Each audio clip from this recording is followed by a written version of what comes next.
이어서 강원 뉴스입니다. 윤석열 대통령 탄핵소추안이 국회에서 가결되자 강원 야당들은 국민의 위대한 승리라고 환영했습니다.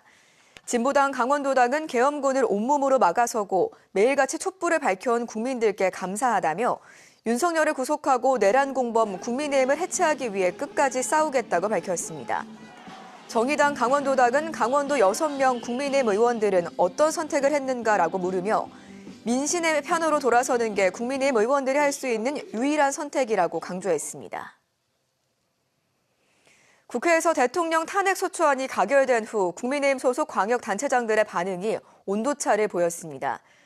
탄핵 표결 전 탄핵 찬성으로 입장을 선회했던 오세훈 서울시장을 비롯해 유정복 인천시장과 김태흠 충남지사 역시 시정과 도정을 차질 없이 수행하고 민생 치안 공백이 발생하지 않도록 안정에 최우선을 둬야 한다고 밝혔습니다.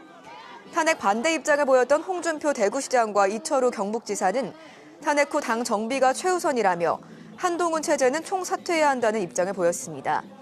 한편 김진태 강원지사와 박형준 부산시장은 별도의 입장을 내지 않은 채 침묵했고 박완수 경남지사는 도민에게 죄송하다며 짧은 사과의 입장을 내놨습니다. 검찰이 심교원 동해시장을 뇌물수수 혐의로 구속하고 각종 비리 의혹들을 수사하고 있습니다. 심 시장에 대한 수사는 대개산업 활성화를 위해서 동해시 출연기관과 영리법인을 함께 설립한 민간 수산업체의 불법 자금 조성 의혹에서 비롯됐습니다.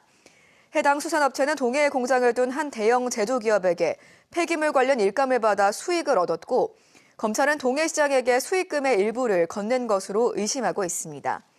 또 이 과정에서 동해시로부터 행정편의를 받은 것으로 의심받고 있는 대형 제조기업의 임원도 함께 구속됐습니다.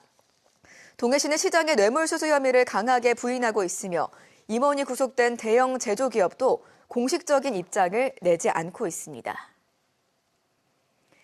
2019년 4월 고성 속초에서 발생한 대형 산불로 공공시설 피해를 본 정부와 지자체가 한국전력공사로부터 일부 피해 보상을 받게 됐습니다.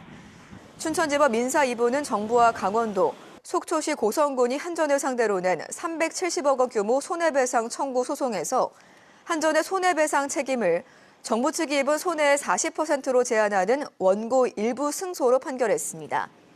재판부는 강풍과 전신주 설치상 하자가 합쳐져 대형 산불로 이어진 점은 인정되지만 정부 소유의 공공시설물까지 배상 책임은 없다며 이같이 판결했습니다. 이에 따라 정부의 9억 2천만 원, 속초시의 16억 7천만 원, 고성군의 1억 4천만 원 등 27억 원가량을 배상하라고 명령했습니다. 양양 지역 고급 리조트 개발 사업이 2년 반 가까이 답보하다 결국 중단됐습니다.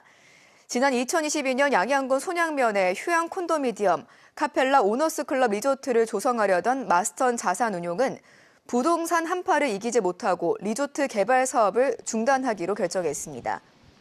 카펠라 리조트는 지난 2022년 10월 착공식을 열기는 했지만 실제 첫 삽도 못 든 채 올해 5월 시공사인 태영건설과의 계약이 해지됐습니다.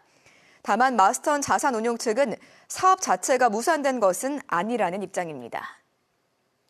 이상으로 강원 뉴스 마칩니다. 고맙습니다.